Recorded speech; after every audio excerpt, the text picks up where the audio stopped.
Hello guys, welcome back to SCP series.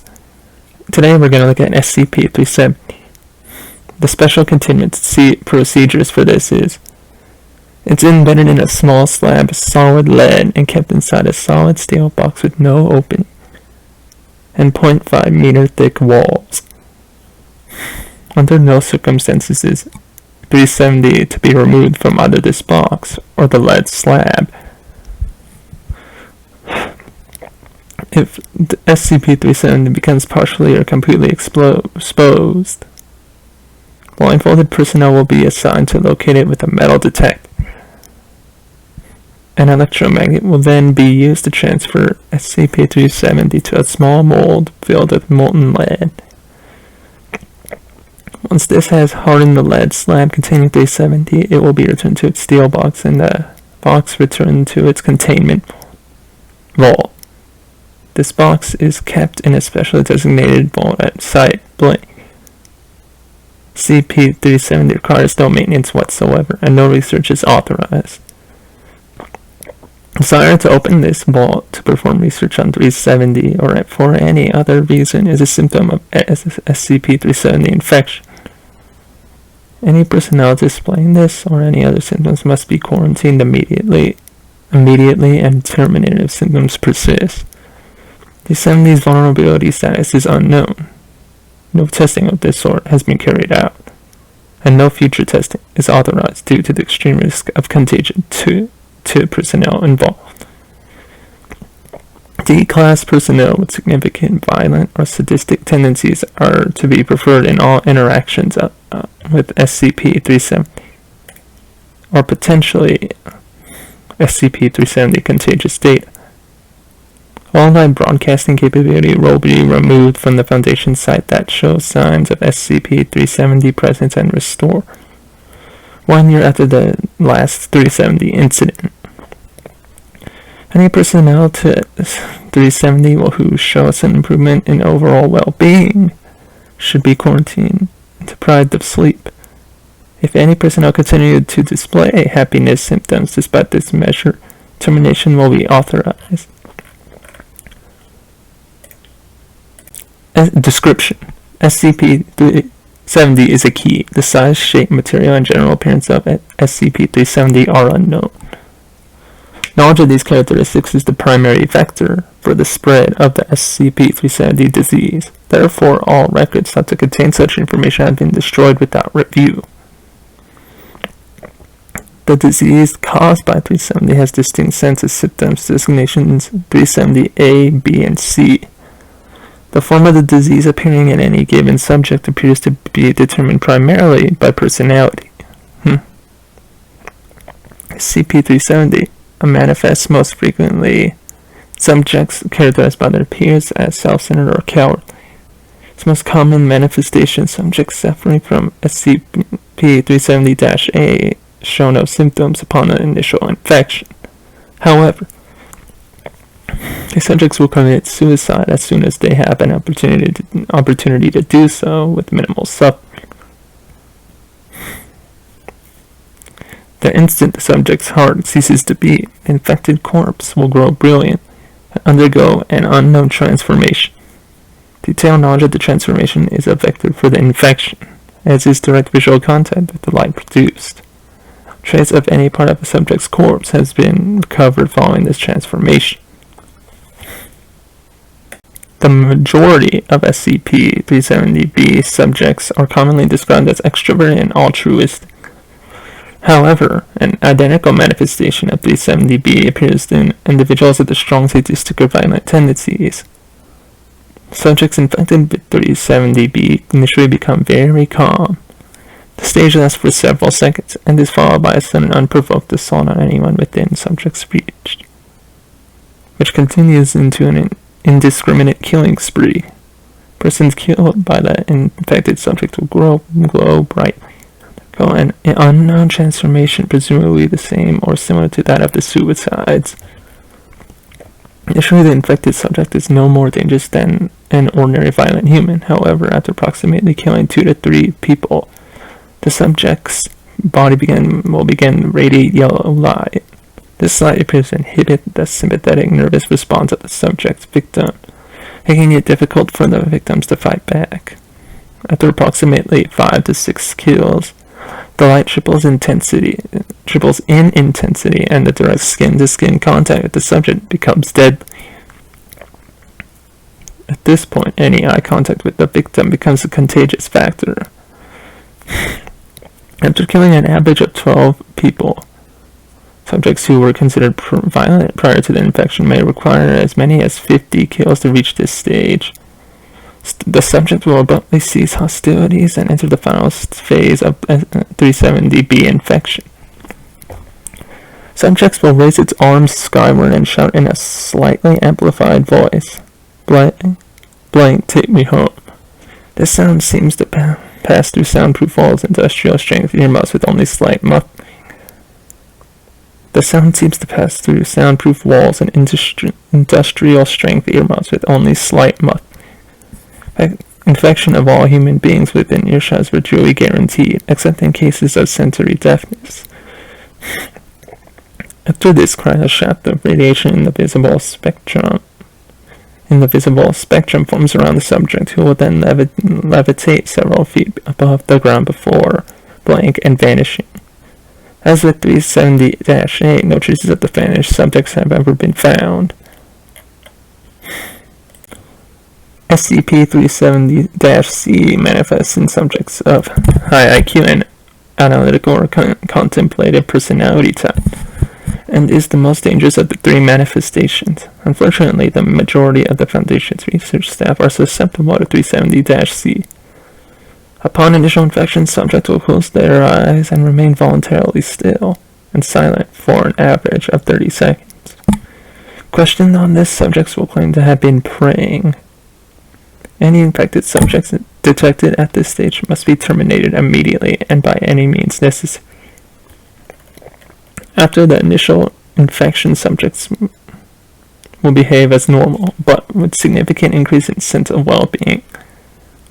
This system persists even when the subject is forced into unpleasant conditions. Infected subjects seem to possess 370 contagious knowledge about the appearance and exact nature of SCP-370. Whether or not they have been exposed to such information, subjects will actively and covertly attempt to spread 370 infection, specifically targeting victims likely to manifest 370-A or 370-C. These efforts are likely to include, but not limited to,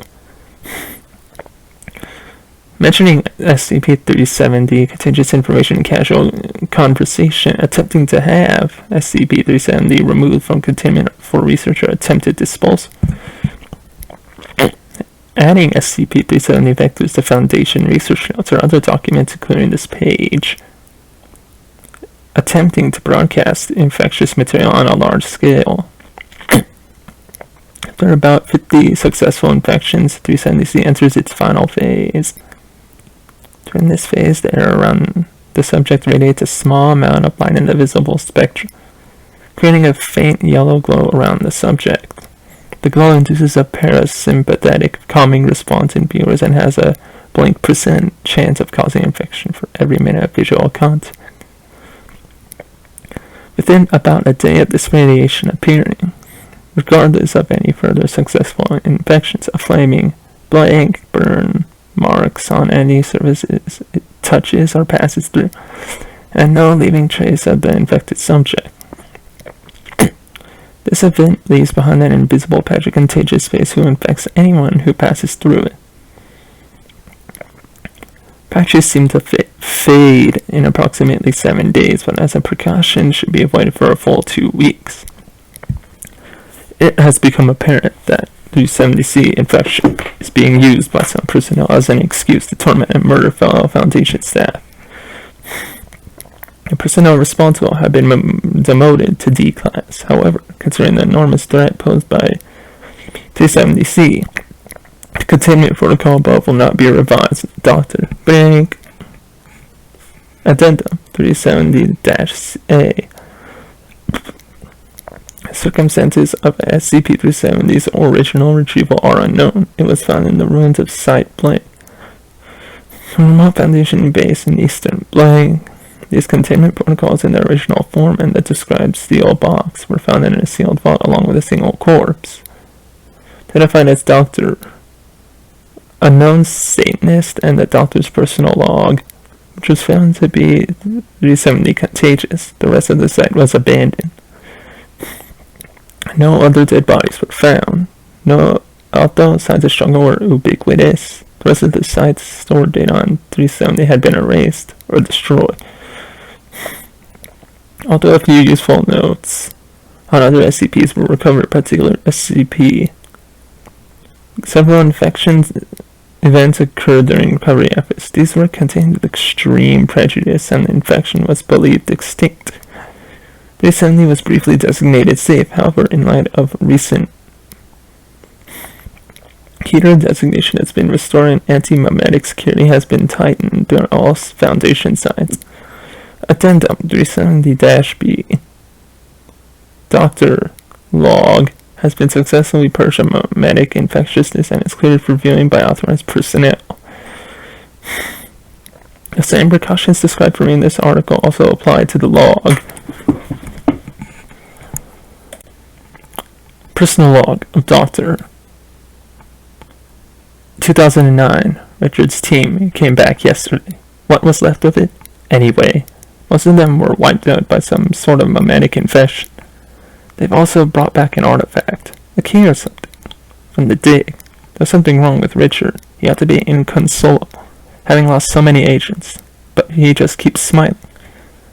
Meanwhile, work on SCP has gone to a depressing halt. The next battery of tests will involve...